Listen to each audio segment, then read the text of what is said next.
As the debate continues whether the U.S. should send troops back into Iraq yet again, we wanted to tell you the inspiring story of a local Marine vet who served there. New Jersey native Angelica Jimenez was just 18 when she enlisted. Barely 2 years later, she was deployed to Fallujah and was seriously injured by an explosion. And our senior political correspondent, Karen McBride, has more on her inspiring story. Thank you, Richard. That's right. That blast killed 6 service members, 3 of them women, and marked one of the worst days in the history of women in the American military. Jimenez suffered serious burns all over her body, and her right thigh was ripped apart by shrapnel.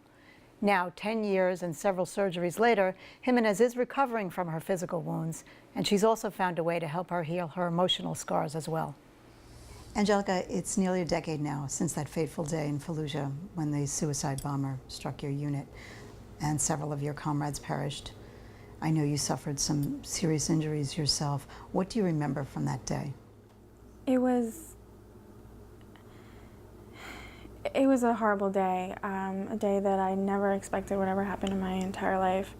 I don't remember too much of the details. I just remember a suicide bomber hitting my truck and it flipping over, and you know, I had, because of my injuries, I suffered 3rd-degree burns and a shrapnel wound on my leg that was the reason why I had to get medevaced to Germany immediately. So I just remember it being a horrible nightmare that I was hoping it wasn't real. I was knocked out conscious for I would say maybe about 20 minutes or so until I came to and was able to somehow find somebody that could help me. I had so much adrenaline, and then I just collapsed from there, and I went into, started going into shock, and I couldn't support myself anymore. But you also must have some very painful thoughts from that day. There, yeah. Well, you left the Marines in 2006. You were honorably discharged. And what was that like, the transition back to civilian life? Hard. I think hard because I still was trying to cope with what has happened. So it took me years to get out of the rut that I was in. But you have a supportive family. You have a military family. Your brother is a Marine. My brother's a Marine. Yeah, his support has been amazing. He's been there for me when it happened. He actually came to visit me in the hospital. That was a blessing. But you survived.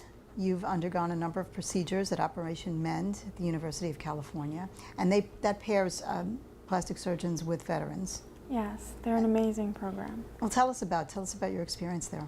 Of course. Operation Mend is a wonderful program. Personally, they helped me. They helped rebuild my confidence.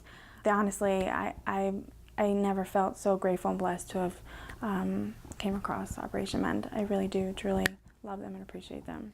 And after all you've endured, look at you. You look terrific. You're not just back on your feet, but you're actually a fitness instructor now, teaching Zumba classes. What led you here? Dancing has always been something that I love to do. After being injured, I returned home and I just fell into this really bad depression. I don't know, I just felt really depressed, and I didn't know where to go in my life. I felt kind of hopeless. So one night I was watching an infomercial and I saw one for Zumba, and I don't know, something hit me and I got really excited and I decided to try it with my sister. And so me and my sister were dancing Zumba, and then and when I moved to New Jersey, I started taking classes, and I said, I can do this. And because it made me so happy, and so I just wanted to be a part of it. And I love it so much. It's the best job in the world. I love it. And this is not just about keeping fit, though. This is about your emotional well-being as well. Yes, yeah. It's truly, it's therapy for me. And this seems to be a growing trend, using physical activity to help veterans. I know Team Red, White, and Blue is doing this as well. Why do you think, what is it about it that's helping? I don't know how to say it. This has been my therapy, and it's worked for me, and it's helped me cope with a lot of post-traumatic stress. So, I mean, I guess it's different with every veteran to help try and find that inspiration and motivation to move on. So. We're coming off the heels of Memorial Day. This must be a very difficult time for you, and how do you find peace? It's really hard to find peace in this. I just want to make sure that I always can reflect on that day. That I want, hopefully if they can hear me, that I'll never forget. I'll never forget. And that I'm truly blessed and grateful to be here today. But I will never forget them, never. And well, you're certainly an inspiration to others. What would you tell some of your fellow veterans, especially younger folks that may have some physical or emotional scars from war? Keep your head up. Try to stay positive. You can move on from this. Find some motivation and inspiration for yourself and continue moving forward. This does not mean the end. And what's next for you? I'm just gonna dance. I'm not sure what next is, as far as the long future, but I just want to dance and be happy and spread that joy and positivity towards other people.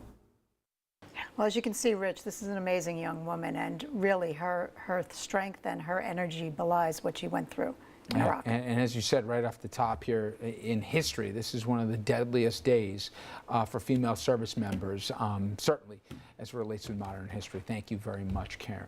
When we come back, everybody, we're going to take a look at Hudson Valley headlines. Stay with us.